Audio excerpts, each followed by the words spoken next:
It is this feeling that my conscious experience is this self that is somehow living somewhere inside my body. It's my brain. If your memories weren't strung together, there'd be much less of a sense of a self. Free will, for the most part, is an illusion. It's not free in the way we feel it is. There's no self or free will making decisions behind the scenes.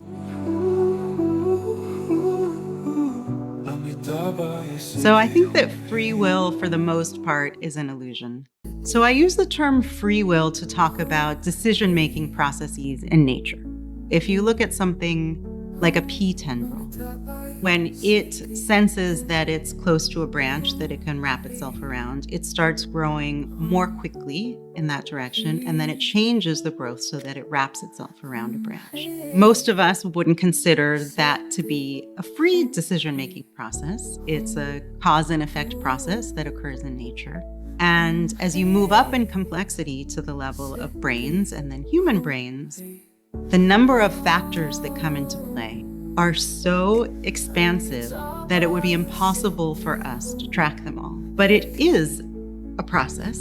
It's a process by which the brain is interacting with the exterior world, measuring the different outcomes of the different possible futures, and then ultimately making a decision. This is something that I think what many people mean by free will. The problem with having free in the title is that it's not free in the way we feel it is. And this is where the illusion comes in. We begin with this illusion of self, of being this solid, concrete entity that is somehow living somewhere inside my body. It's my brain, and therefore somehow separate from the physical world, that could somehow freely make a decision. And because everything we experience, everything we know takes place within this felt experience of consciousness, we often equate this feeling of self with consciousness. And that, I think, is clearly an illusion. It is this feeling that my conscious experience is this self and is the thing that has this freedom. And this is how the illusion of self and the illusion of free will are related. There was a very interesting study done in 2013 in which they put participants in an fMRI machine and showed them a screen and presented two numbers on that screen. And they gave them the option of either adding or subtracting these two numbers.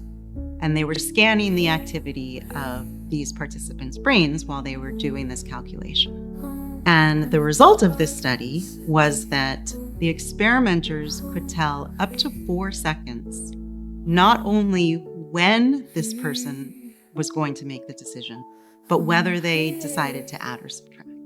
And so you get the sense viscerally that there's no self or free will making decisions behind the scenes, but that in terms of your conscious experience, a decision really arises. So when I talk about the illusion of self, this is often very hard for people to grasp what that could even mean. We all understand that a wave is not a static thing in nature, it's a process.